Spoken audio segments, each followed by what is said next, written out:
أقصى غرب إفريقيا، بلاد عمرها ما ركعت الحد. المغرب أرض العرش اللي مرات عليه الدول والملوك والسلاطين، ومع كل مؤامرة معركة أو استعمار بقى واقف.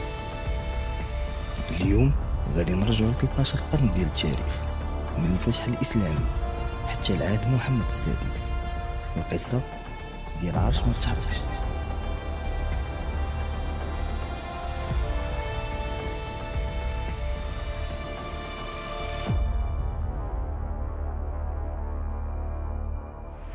قبل ما يوصل الإسلام للمغرب كانت البلاد مقسمة بين سيطرة اسمية للبيزنطيين وقبائل أمازيغية حرة، الرومان من قبلهم والبيزنطيين من بعدهم.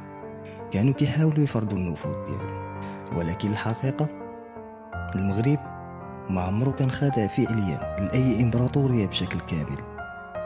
كانت مدن رومانية كبيرة في الشمال بحال وليلي وفوليبيليس وطنجة، ولكن الداخل فكان ديال القبائل، قبائل كيف زناتة صنهاجة ومصمودة، وكل قبيلة عندها قائد ديالها وعندها نظام ديالها وعندها حتى لغتها وعاداتها.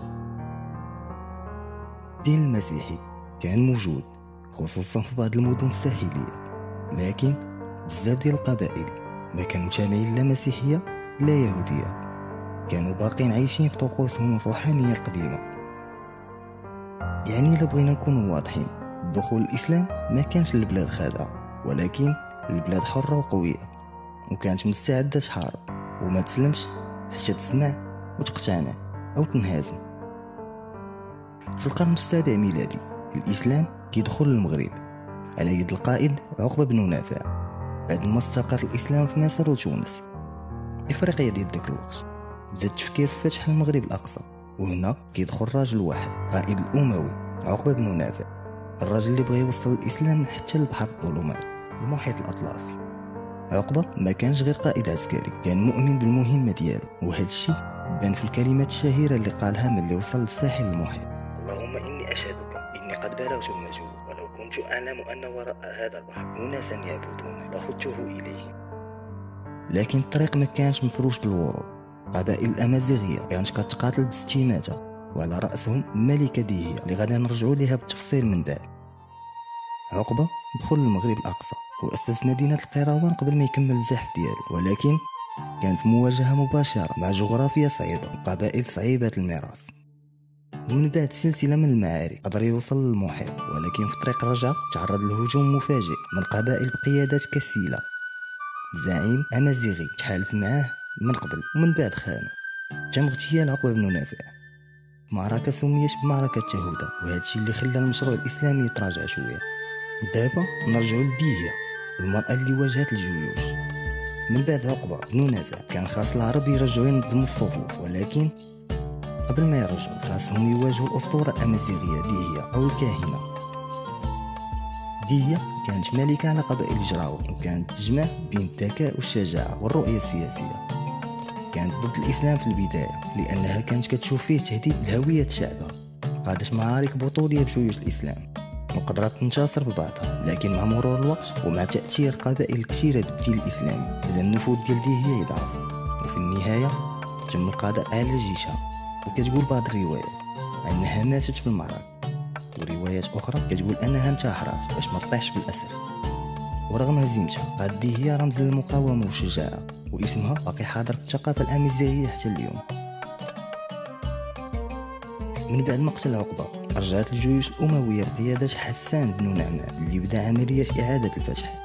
هذه المرحلة عرفت مقاومة شرسة بقيادة الكاهنة داهية اللي واجهت الجيش الأموي وخسرت المعركة الأولى، ولكن رجعت وسدات الهجوم وبقات في الميدان حتى تم قتلها في معركات مشهورة. ومن ثم بدات الأراضي كتدخل الإسلام بالتدريج. دخول الإسلام كان ماشي غير حرب، كان كاين بزاف ديال القبائل اللي تقبلوه بالإقناع ولقاو فيه العدالة، خصوصا بعد ما بداو العرب كيديروا مع الأمازيغ الزواج والمصاهرة، وبدا الإسلام كيتغرس في العمق الأمازيغي.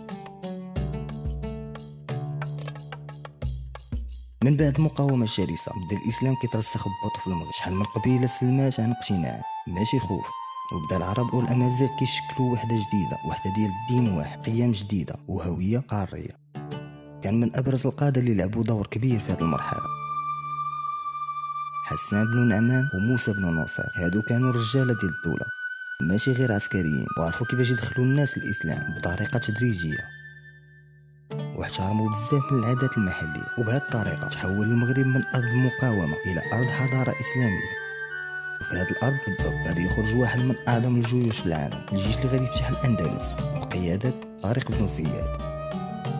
من بعد غتجي الثورة الكبرى، ثورة البربر سنة 740 ميلادية، هزت الدولة الأموية ودمرت جيوشها في المغرب. صحيح بزاف ديال الأمازيغ سلموا، لكن الإسلام بوحدو ما كافيش، لا كان الظلم باقي. سنة 740 ميلادية قامت أعظم ثورة في شمال إفريقيا ضد الحكم الأموي، ثورة البربر الكبرى.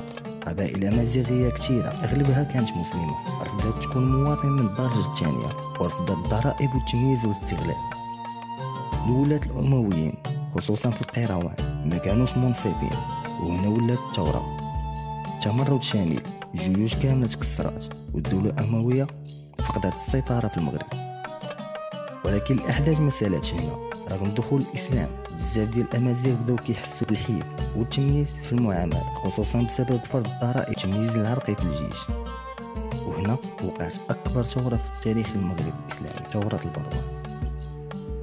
الثورة بدات في الشمال وانتشرت بسرعة، وتم طرد الولاة الأمويين من مجموعة ديال المدن، وحتى الخليفة الأموي في دمشق اضطر يرسل الجيش ضخم من الشرق، لكن الثوار صدوهم في معركة شهيرة سميتها معركة الأشراف. الثورة استمرت سنوات، وهذا الشيء خلى المغرب يدخل في حالة من الاستقلال الفعلي على الدولة الأموية، وساهم مباشرة في تأسيس أول دولة إسلامية مستقلة في تاريخ المغرب، دولة الأدارسة. سنة 788 ميلادية إدريس بن عبد الله حفيد النبي صلى الله عليه وسلم يهرب من العباسيين ويمشي للمغرب. قبائل الأمازيغية بايعوا الأمير وأسسوا الدولة الإدريسية، بنى فاس وسك العملة ووحد القبائل، وربط المغرب بالتجارة مع إفريقيا والشرق. لكن العباسيين مسكتوش ورسلوا ليه السم ومات مقتول. داروا الخليفة ديالو إدريس الثاني اللي عزز الدولة وأسس المغرب كدولة ذات سيادة مستقلة عن الشرق. ولكن بعد سقوط الإدريسيين المغرب عاش واحد المرحلة اللي مظلمة، القبائل مشتتة، سلطات ضعيفة، تدخلات خارجية.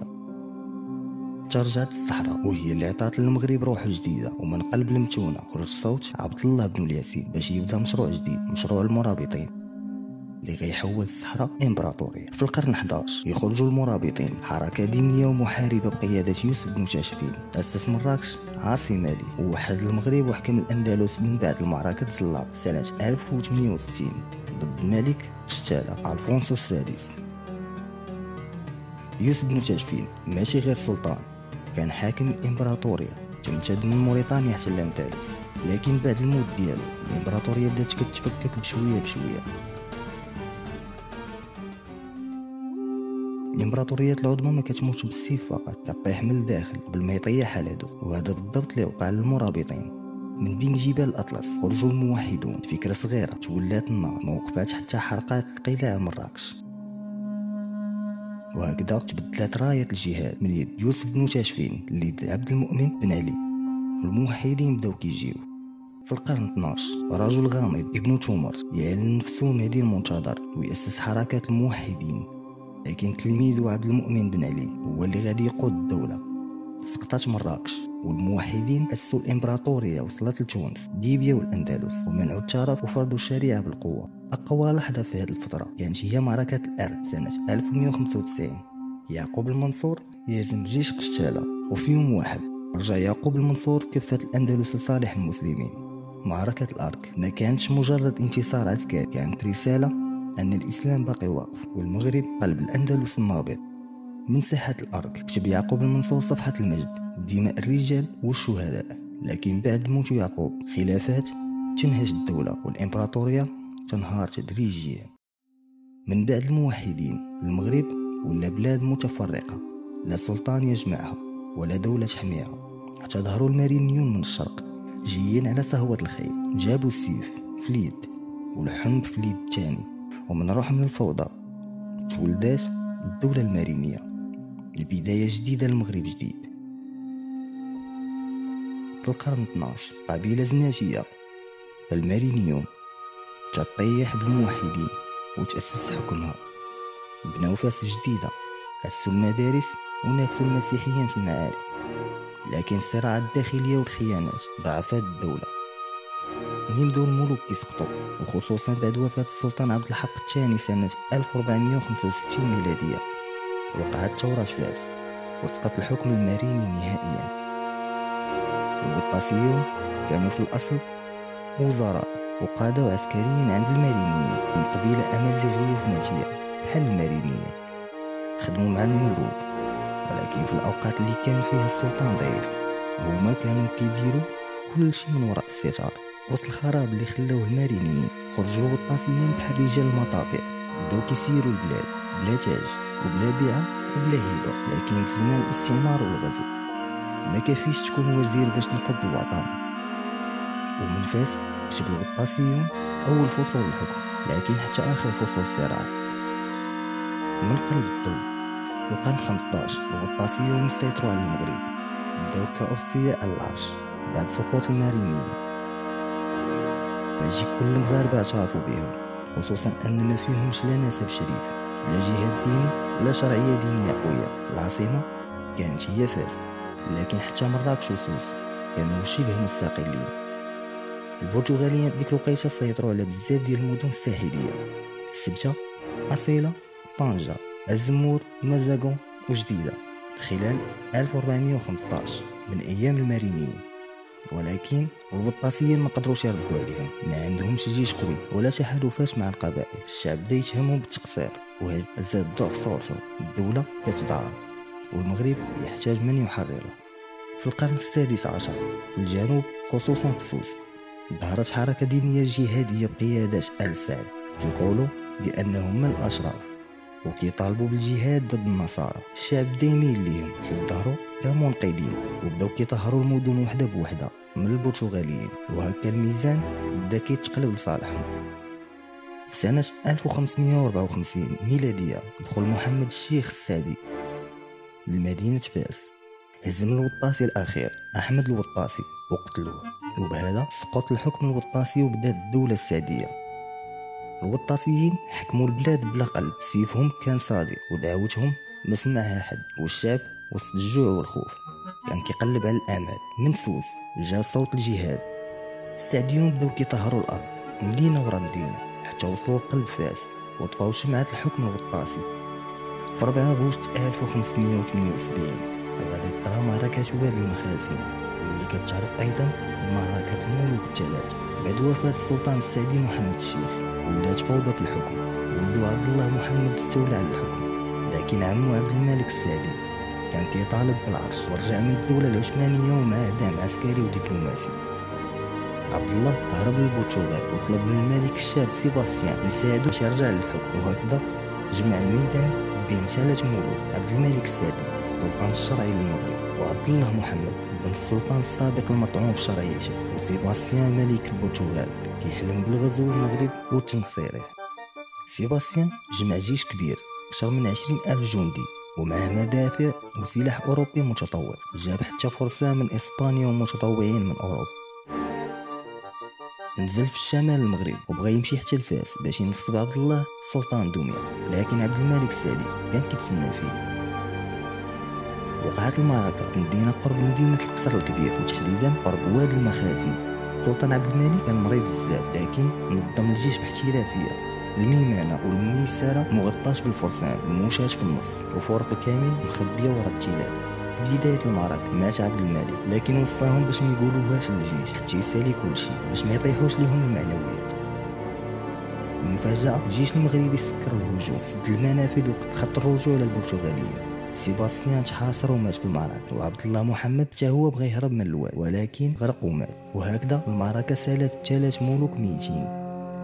3 ديال الملوك كل واحد جا للساحة وهو حالم بالتاج، ولكن واد المخازن ما فيه غير تاج واحد. وفي نهار صيف حارق سال الدم وغاب سيباستيان، وتدفن عبد الله وسط الواد، ومات السلطان عبد الملك وهو منتصر. مات هو والمغرب جاب أحرف من النار والدم. هنا كتنتهي أحلام الغزاة. من بعد المعركة تم تعيين محمد الذهبي كسلطان على المغرب في ظروف سياسية معقدة عرفها العصر السعدي، خصوصا بعد وفاة السلطان مولاي إسماعيل سنة 1727 اللي خلف وراء أزمة كبيرة في الحكم بسبب تعدد ولاده وصراعهم على العرش. وهي الفترة اللي كتسمى بزمان السيبة. محمد الذهبي كان واحد من ولاد السلطان مولاي اسماعيل، لكن ماشي هو اللي ورث القوة ديال الأب، بالعكس في هذا الوقت بدا الدولة السعدية كتعيش آخر أنفاسها، كتغرق في الصراعات الداخلية والانقسامات والتدخلات الأجنبية. المخزن ولا ضعيف والبلاد مفتوحة للفتنة، ومن قلب هذه الفوضى غادي يبان واحد الاسم جديد، اسم غادي يبدل الوجه المغرب، العلويون. ماشي بحال غيرهم، جاو العلويين من الجنوب وتحديدا من تافيلات، كيجمعوا بين النسب الشريف والدهاء السياسي والدعم القبلي، وبشويه بشويه غادي يبداو يفرضوا وجودهم في المشهد السياسي، خصوصا مع الشخصيه القويه ديال مولاي علي الشريف اللي غادي يكون الجد مؤسس الدوله العلويه. ومن بعده ولدو مولاي رشيد غادي يوحد المغرب من جديد وينهي زمن السيبه ويدشن مرحله جديده، مرحله الدوله العلويه اللي مازالت مستمره حتى اليوم. ثم المولى اسماعيل السلطان الحديدي، جيش عبيد البخاري، مدينه مكناس، ومعاهدات مع فرنسا وانجلترا. في عام 1727 مات مولاي اسماعيل، لكن اللي جا من بعد ما كانش حكم، بل كان كابوس ديال الصراع. ولادو كيتجاوزوا 60 دخلوا في حرب طاحنه على الحكم، كانوا كيتقاتلوا في فاس ومكناس ومراش بحال الوحوش، كل واحد باغي يلبس تاج ولو على الجثه ديال خوتو. وهذه بدايه ديال الفصل الثاني من زمن السيبه. في بداية القرن العشرين المغرب كان غارق في الأزمات، الاحتلال الفرنسي على الأبواب والمخزن بحالة هشاشة. وفي عام 1927 وتحديدا بعد وفاة السلطان مولاي يوسف غادي يعتلي العرش شاب صغير لهم لكن كبير في الحكمة، محمد بن يوسف، اللي التاريخ غادي يعرفه باسم محمد الخامس. شاب سن 17، ملك وسط الزوبعة الاستعمارية، لكنه كان عارف شنو باغي. كانت البداية ديال واحد المسار اللي غادي يوصل المغرب للاستقلال ويفتح صفحة جديدة، كتاب الملوك، صفحة المغرب الحديث. 1912 المغرب تحت الحماية الفرنسية، لكن محمد الخامس يرفع الخضوع ويدعم المقاومة ويرفض قرارات الاستعمار. بداية الخمسينيات المغرب كان كيغلي، الشعب بدا كيطالب بالاستقلال والمقاومة بدات كتنتشر، الأحزاب الوطنية كترفع الصوت ديالها. لكن فرنسا اللي كانت محتلة البلاد كانت كتشوف في السلطان محمد الخامس خطر حقيقي عليها، خطر لأنه كان رمز لوحدة المغرب وكان ساكت، ولكن الموقف ديالو كان واضح، الاستقلال وحتى شي حاجة من غيرها. في ليلة 20 غشت 1953 فرنسا دارت أخطر ما يمكن يدير مستعمر وغطاء من الليل، حاصروا القصر الملكي في الرباط واختفوا السلطان وعائلته وهزوه في طيارة صوب كورسيك ومن بعد نقلوه لمدغشقر. كانت هذه صدمة وطنية، لكن كانت أيضا شرارة انفجار. من فاس لمراكش ومن الريف للصحراء قالوا لا. خرجات مظاهرات، كونات خلايا المقاومة وبدات العمليات المسلحة، وكتبت الصحف السرية لا سلطان لنا إلا محمد بن يوسف. المقاومة المسلحة ما وقفاتش، من عمليات دار البارود، الدار البيضاء، التفجيرات في الشوارع، والشعب ما بقى يعترف لا بنعرفة اللي نصبوه الاستعمار ولا بالحماية. ضغط الشعب المغربي والمقاومة والضغط الدولي خلى فرنسا ترجع تحسب الحساب. وفي 6 نوفمبر 1955 السلطان محمد الخامس كيخرج من المنفى، كيركب طيارة راجع للمغرب. 1955 كيوصل الرباط والجماهير كتستقبلو في واحد المشهد تاريخي ميتنساش. وقف قدام الشعب وقال الجملة الشهيرة: قد رجعنا من الجهاد الأصغر إلى الجهاد الأكبر. وكانت هذه بداية تحول حقيقي اللي غادي يجيب الاستقلال بعد أقل من عام. في 2 مارس 1956 العرش المغربي يرتبط بالشعب لأول مرة، ومن بعد قدم على توحيد البلاد، دمج طنجة في السيادة الوطنية، واسترجع رفايا 1958، وكان طامح يرجع الصحراء ومليلية وسبتة. لكن رغم هذه الإنجازات البلاد ما كانتش بخير. اقتصاديا الفقر، البطالة والضعف في البنيات. سياسيا توتر بين القصر وبعض الأحزاب خصوصا حزب الاستقلال، وبدات الخلافات كتظهر حتى داخل القصر. في يوم 26 فبراير 1961 محمد الخامس دخل لواحد العملية جراحية بسيطة في الرباط، لكن بشكل مفاجئ العملية كتفشل والملك كيتوفى بظروف غامضة. المغاربة لقاو الصدمة، زعيمهم باني الاستقلال رمز الوحدة مات. وفي نفس اليوم تولى ولي العهد الأمير حسن بن محمد العرش وأعلن ملكا للمغرب باسم الملك الحسن الثاني. كان شاب متخرج من فرنسا، فصيح وذكي، وكان معروف بالحزم والرؤية السياسية الواضحة. ولكن مع بداية الحكم ديالو ما كانت سهلة. البلاد كان فيها جيش كيغلي في داخله، أحزاب كتنافس على السلطة، مطالب اجتماعية متزايدة، صراع خفي مع الجزائر في الشرق بسبب الحدود. وهذه كانت بداية لمرحلة جديدة فيها الصراع، فيها البناء، ولكن فيها أيضا سنوات الرصاص. في نهار 10 يوليوز 1971 الملك الحسن الثاني كينظم احتفال بعيد ميلاده في القصر الصخيرات. والمدعوين الكبار، وزراء، سفراء، جنرالات، حتى فنانين. لكن وسط الضحك والموسيقى تدخل أكثر من 1200 جندي مدججين بالسلاح، الليلة تحولات الحمام دم. الجنرالات محمد المذبوح والكولونيل أعبابو خطوا الانقلاب الدموي وبغاو يقضيو على الملك ويسيطروا على الحكم باسم إصلاح البلاد. لكن وسط الفوضى الحسن الثاني وقف بهدوء نادر وواجه الجنود ودار خطاب مؤثر وقال لهم: أنا ملككم إن كنتم تريدون قتلي، ها أنا ذا. الملك ينجو بإعجوبة والانقلاب يفشل، لكن الدم سال والرعب عم البلاد. كانت هذه أول صدمة مباشرة للقصر. 16 غشت 1972 الملك راجع من فرنسا في الطائرة ديالو وفي السماء المغربية يتعرض لهجوم من طرف طائرات مقاتلة مغربية قيادة جنرال أوفقير. المشهد كان مرعب، طائرات كتطلق الرصاص على الطائرة الملكية والركاب كيصرخوا، والملك كان هادئ كيحمل الميكروفون وكيقول للطيارين المهاجمين: أنا هو الحسن الثاني، واش غادي تقتلوا الملك؟ الطائرة كتصاب لكن كتهبط بسلام في مطار الرباط.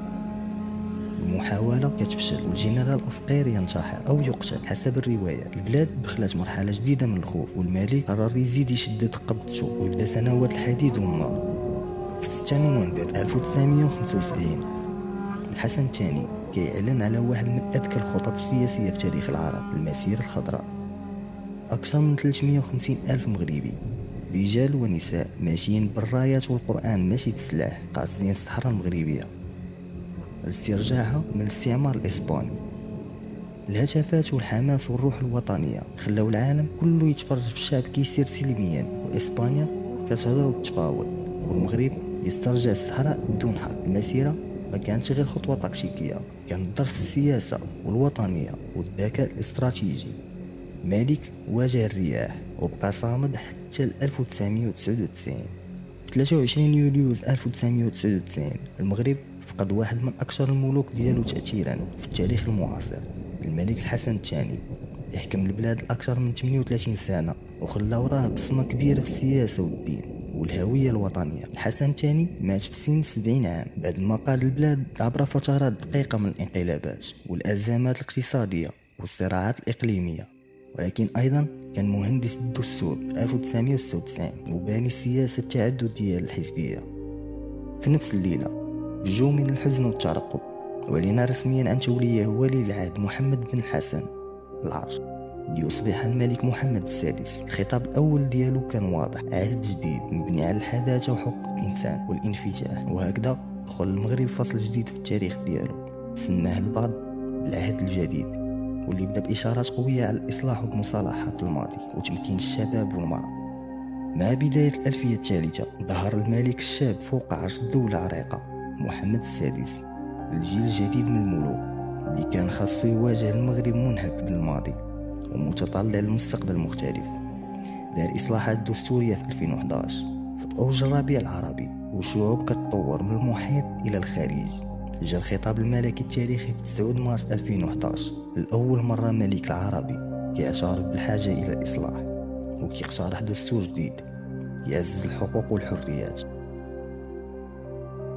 ويفصل بين السلطات ويقوي دور الحكومة المنتخبة. الدستور ماشي كان مجرد وثيقة، بل لحظة مفصلية في التاريخ المغربي الحديث. من ميناء طنجة المتوسط إلى القطار الفائق السرعة البوراق ومحطة النور للطاقة الشمسية في ورزازات، كانت رؤية واضحة: المغرب جديد حديث طموح كيتحول إلى قطب اقتصادي إفريقي.